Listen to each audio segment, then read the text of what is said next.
The new 1370 The Buzz. The Buzz.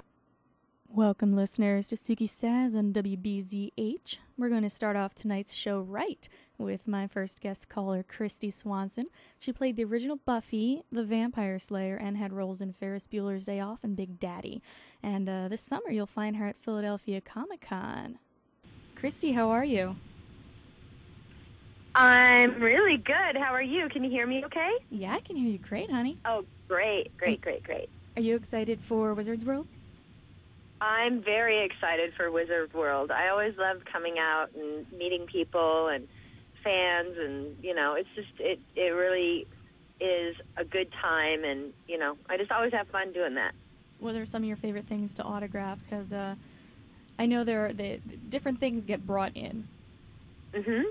Yeah, I mean, I definitely bring a few of my own things. Like this year, I'll be bringing, they're like mini one-sheets, mini posters of Buffy the Vampire Slayer, and along with a wooden stake, I sign like a, you know, vampire, like a wooden stake, which is really cool. I mean, a lot of the fans really like it. It's kind of a fun thing to have, and I'll sign it in whatever color you want. But red. Yeah, we have red, we have hot pink, we've got silver, we have, you know, black, anything you want, and then you know, then I have some various like headshots and stuff like that.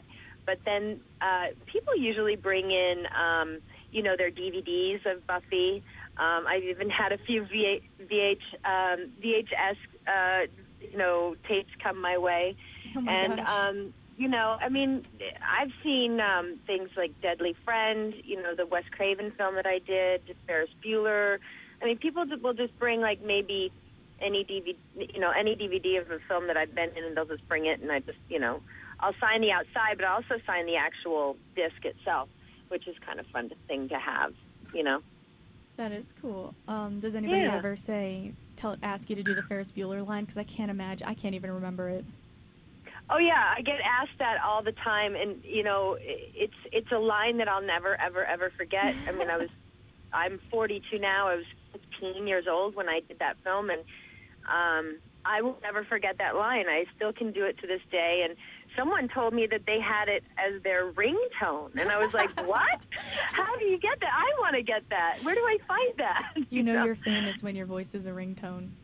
I know. I was just like, that's pretty friggin' cool.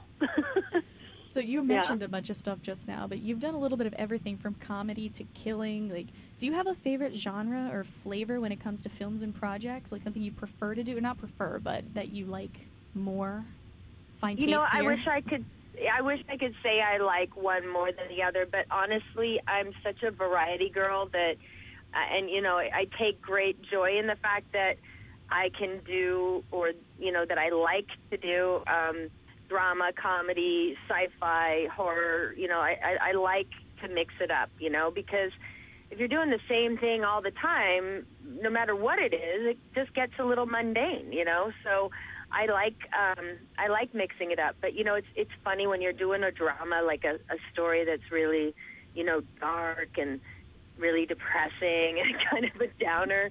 You're shooting a movie like that, and you're like, oh God, not another day of work. I wish I was doing a comedy right now. You know what I mean? Like, it just, you know, even that can get a little exhausting. Shooting horror or drama can get pretty tiring, but it's something that, you know, I love doing a little bit of everything. I really do. Cool. And you actually, speaking a little bit of everything, you have a bunch of stuff in the works right now. Can you tell me a little about now, I wanted to hear from you what these are about, because I didn't research them thoroughly, but they look good from what I've seen. I want to know what The Whole Banana is about. Because I saw Kevin Sorbo's in it. Yes. What are you guys doing? Well, The Whole Banana we actually just finished shooting it about 3 weeks ago, so it's not a movie that's going to be coming out really soon, just because I think we still have a little bit more filming left with Matthew Perry, who is also in it, and then they'll be able to edit it and, you know, do all the stuff to release it and everything. But it was originally a play that has turned into a feature film, and Matthew Perry's father originally produced this play, and his name is John Perry. And so we've got Matthew in the movie.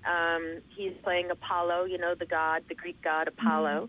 And then Kevin Sorbo is playing Hermes, the Greek god Hermes. And we've got a lot of cameos, like Clint Howard, is in it, and Dean Cain, and the Farley, I always want to say the Farley brothers, John and Kevin, and God, there's, oh my gosh, Dominique Swain is in the movie. I mean, we've just got like this really big cast of, wonderful, talented people.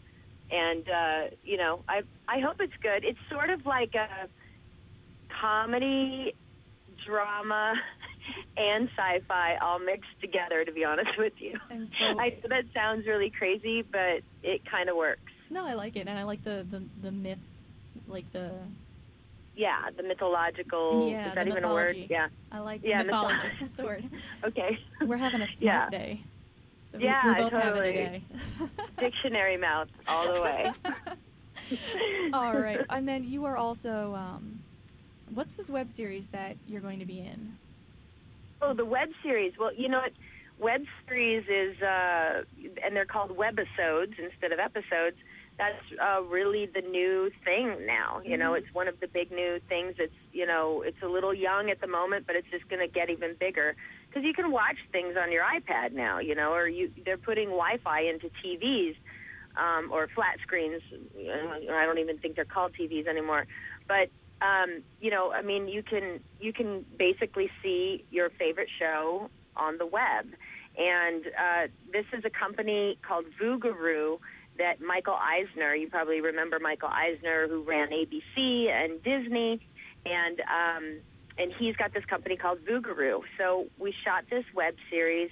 It's called Little Women, Big Cars, and AOL picked it up. They're distributing it because AOL is starting its own network that's called the AOL, it's called AOL On Network. So it's called AOL On. And you can watch music on there, you can watch movies, you can watch TV, like webisodes, you can watch sports. I mean, there's all kinds of, different content that they're putting on this new channel. So it's pretty cool. It's good because for people like me that work all day and then work all night and then work all weekend, I don't have time to go home and go, I've got to watch this show. And then I can just pull it up. Right. And the webisodes are cool because they're short, like they're maybe 7 to 10 minutes long, which is great if you are one of the people that doesn't have a lot of time.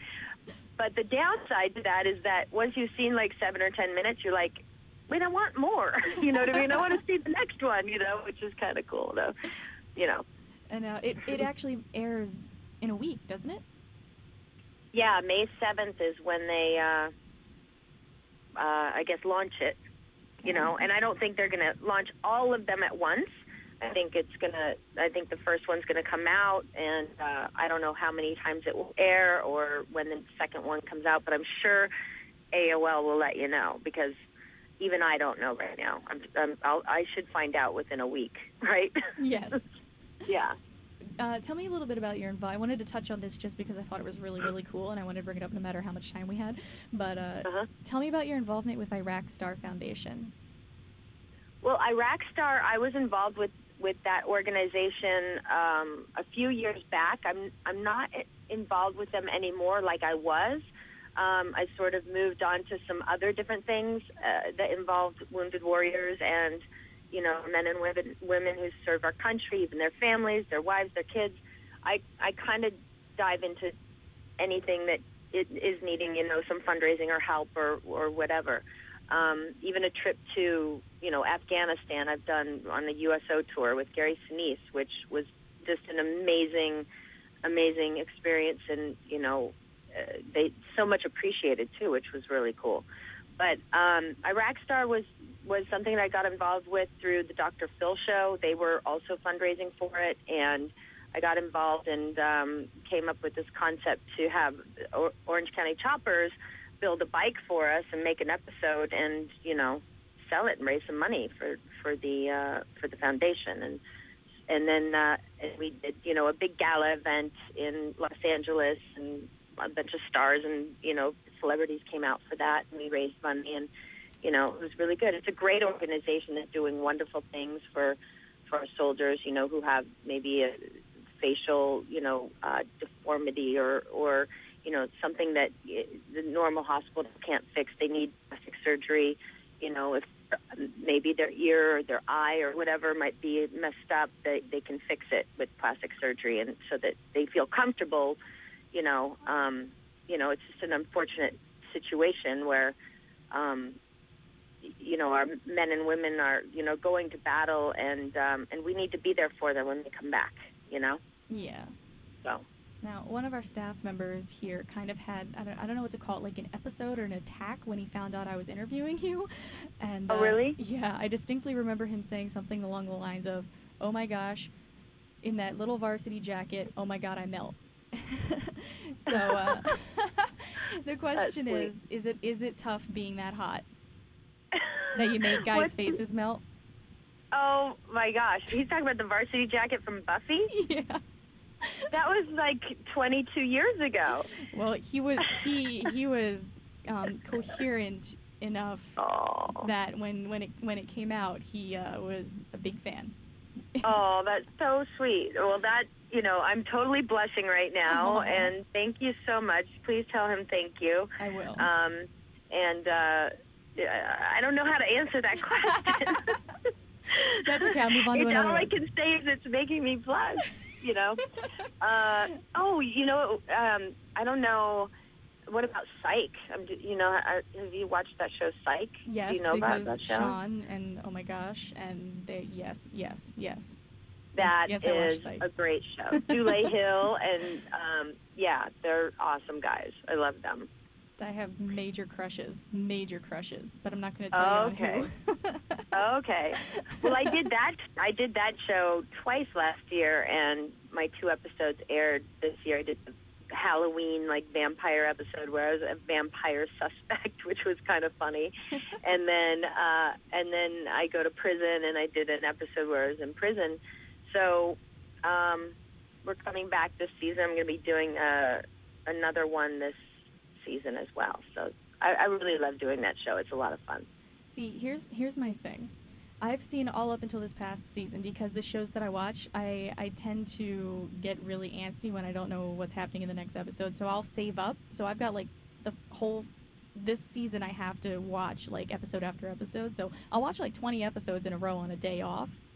Wow, in one day? Because that I only have one day a week that I have time for, but even then, not always. So when I get that day, it's maybe one in a month, I'll veg out. Veg out, maybe have it be a laundry day and watch Psych Day? Yes. Yeah. Because you can vacuum and watch at the same time. You can dust and watch. Yeah, that's what I do. And so I'll have my Psych Day in about 2 weeks. And then I'll see I'm so you. psyched for you. And you're psyched? I like it. I'm psyched. I'm totally psyched. And then I'll see your episode and I'll go yay! Awesome. All right, now, before I let you go, I was wondering, because you're going to Comic-Con, I'm a giant nerd, or a geek, and I geek out over certain things, and so people will definitely be geeking out over you being there. But is there anyone there that you're going to nerd out about? That I'm going to freak out about? Yeah. Or do you ever find yourself in that situation where you're like, oh my gosh? No, not really. I mean, I can't think of one off the top of my head. You know what I mean? It's funny. All right. Well, thank you for talking to me. You know what I'm going to play? Another one bites the dust. Oh, I love that. That's an awesome song. In honor of Buffy. Awesome. I love it. Thanks for talking to me today. All right, darling. You take care, and I'll see y'all soon. Soon. Okay. Bye. Bye.